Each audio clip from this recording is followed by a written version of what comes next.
परमार्थ के काम की अध्यक्षता कर रहे परम श्रद्धेय बनवारी लाल जी तिवारी साहब,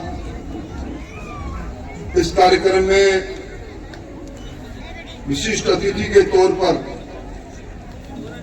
सुदूर म्यांमार से चलकर आए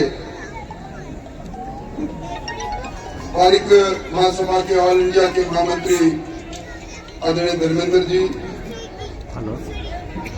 मंच पर विराजे भाई राकेश जी, भाई नरेश जी, भाई करमचंद जी, भाई वासुदेव जी, भाई जोगेंद्र जी, भाई अजीत सिंह जी, और इस पूरे कार्यक्रम में उत्प्रेरक की भूमिका में जिनको हम सबको एक स्थान पर एकीकृत किया है, हर सामाजिक काम के सारिकारिता के साथ आगे बढ़कर काम करने वाले विद्याधर जी, कार्यक्रम में उपस्थित इस शाला के प्रधानाध्यापक जी और मेरे सामने बैठे सावा के सम्राट नागरिक वृंद, हमारे देश और प्रदेश की भावी आशा के प्रतीक नन्हे नन्हे बालकों।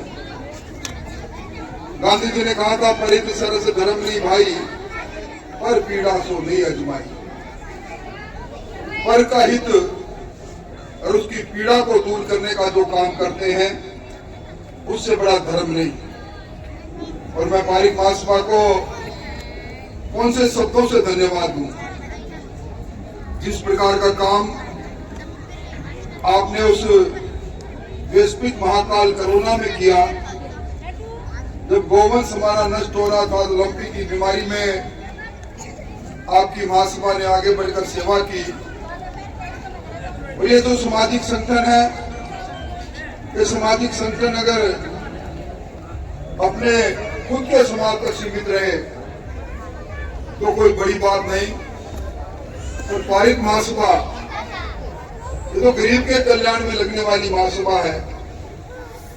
आपने सावा की इस पवित्र धरती पर, जिसको धर्म की त्रिवेणी भी कहते हैं, ऐसे स्थान पर आकर नन्हे नन्हे बालकों की जो आवश्यकताओं को पूर्ति करने का काम किया है। कहते हैं गूंजनी में लाल खिलते हैं। बाबा साहब अम्बेडकर भी, जिन्होंने दुनिया में हिंदुस्तान का सबसे विस्तृत संविधान लिखकर और सबसे अधिक डिग्रियां हासिल की थी, वो भी इसी तरह एक गांव की स्कूल में सबसे पीछे बैठते थे। उनको भी गायकवाड़ परिवार ने उनकी प्रतिभा को उनको देखकर आगे बढ़ाया और आगे बढ़कर दुनिया में उन्होंने नाम किया। इन्हीं बच्चों में कल हमारे कोई होनहार निकलेंगे और इन होनहारों को सुविधा के लिए जो आप किट दे रहे हैं, उसके लिए मैं धन्यवाद देना चाहूंगा। मैं भाई रोहतास जी को और भाई महेंद्र जी को, रोहतास जी ने एक वाटर कूलर और महेंद्र जी ने 10 कुर्सियां देने के लिए जो घोषणा की है, उसके लिए भी धन्यवाद देना चाहूंगा। दान, और वो भी शिक्षा के मंदिर में दान, और वो भी उस व्यक्तियों द्वारा जो खुद बड़े धनाढ्य नहीं हो, इससे बड़ी बात नहीं हो सकती। यहाँ आने पर शाला की प्रधानाध्यापिका जी ने स्कूल के खेल मैदान की बात कही है।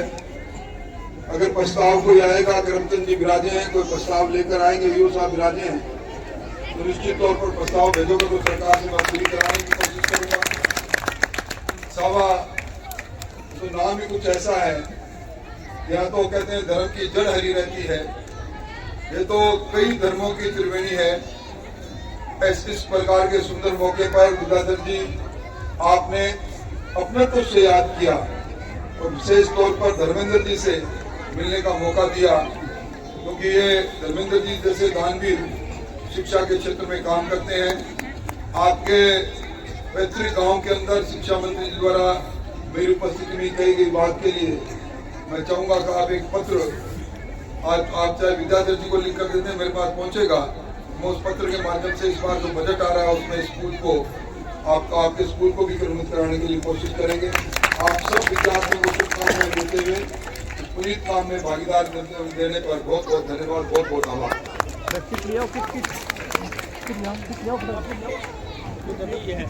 दो लिस्ट